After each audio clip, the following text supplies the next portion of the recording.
आबो दाना, पलटना झपटना झपट कर पलटना, लहू गर्म रखने का है एक बहाना।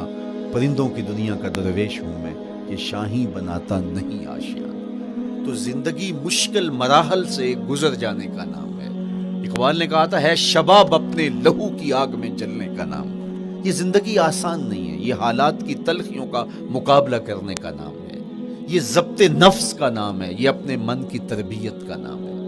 हज़रत इमाम राज़ी सायत करीमा के तहत लिखते हैं कि जब बच्चा शिक्म मादर में होता है तो वो 3 पर्दों में होता है, एक झिल्ली का पर्दा, एक रहम मादर का पर्दा और एक पेट का पर्दा।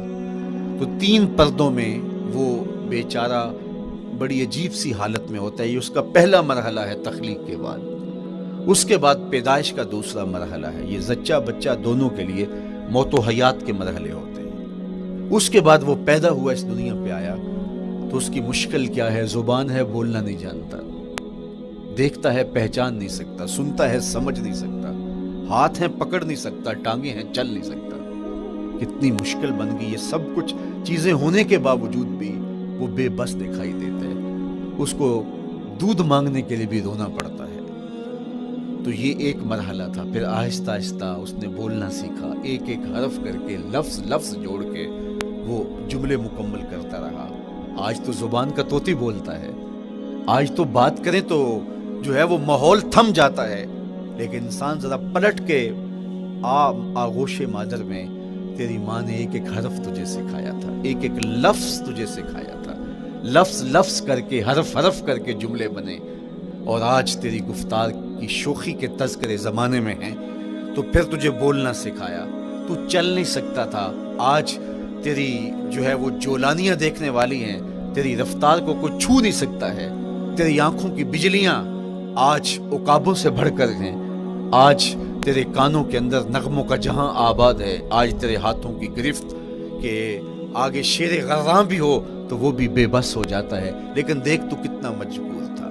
अच्छा चलो वहां से आगे आए, फिर जिंदगी को सीखना पड़ता है, आदाब सीखने पड़ते हैं, किससे क्या बात करनी है सीखना पड़ता है। आगे बढ़े, जवानी की दहलीज पे पहुंचे। जवानी इंसान की जिंदगी का बाकपन होता है, उरूज होता है, अल्लाह अकबर। लेकिन जवानी को तकद्दुस माब रख के मंजिल तक पहुंचाना, ये सबसे मुश्किल मरहला होता है। चूँकि जज्बात बेकाबू हैं, ख्वाहिशें आवारा हैं, और ताहद्दे नज़र नज़ारे ही नज़ारे जो दिल को खींचते हैं। अब अपने तकद्दुस को जो शख्स महफूज रखे, कायनात में सबसे कीमती जौहर हजरत इंसान का उसकी इस्मत का जौहर है। और सबसे हसीन चेहरा वो है जो जिनसी कालक से अपने आप को बचा ले।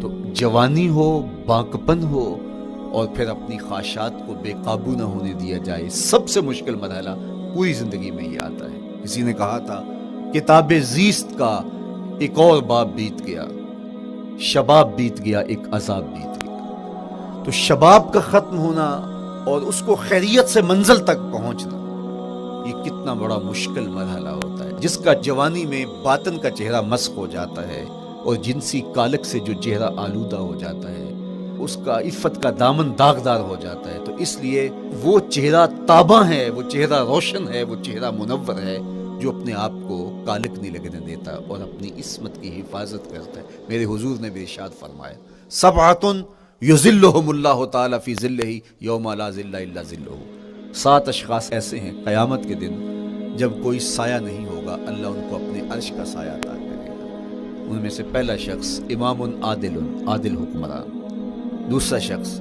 वशाबुन नशअ फी इबादतिल्लाह, वो जवान जिसकी जवानी अल्लाह की इबादत में बसर हुई।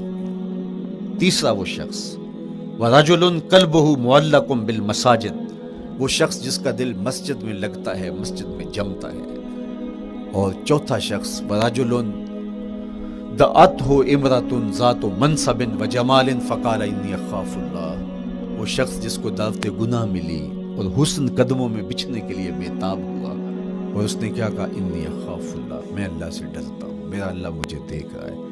मेरे हुजूर ने फरमाया, क़यामत के दिन जब कोई साया नहीं होगा, अल्लाह इसके ऊपर अपने अर्श का साया तान दे। जो अपनी इस्मत के जौहर को बचा गया, تو یہ ایک مشکل مرحلہ تھا اپنی جوانی کے تقدس کی حفاظت کرنا۔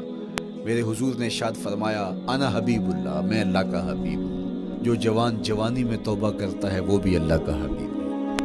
کتنا بڑا اعزاز ہے اور کتنا بڑا کمال ہے جو شخص کو ملتا ہے جو جوانی میں اپنی عصمت کے تقدس کی حفاظت کرتا ہے، اپنی آبرو پہ پہرا دیتا ہے، اپنی نظروں کی حفاظت کرتا ہے، اپنی سوچوں کو آوارہ نہیں ہونے دیتا، اپنے خیالوں کو بھٹکنے نہیں دیتا، اپنی خواہشات کو بے قابو نہیں ہونے دیتا۔ تو یہ مشکل ترین لمحہ تھا۔ اس کے بعد امام راضی کہتے ہیں اب شادی کا مرحلہ ہوا تو پہلے خود اپنی ذمہ داری تھی، اب کسی کا بوجھ بھی اٹھانا پڑا، یہ اگلی مشکل آ پڑی۔ پھر بچے ہوئے تو پھر اپنی زندگی تو ختم ہو گئی، پھر ساری زندگی، پھر بڑھاپے میں چلے جائیں، ارذل العمر تک چلے جائیں، یہ ساری زندگی مشکلات لقد خلقنا الانسان فی کبد۔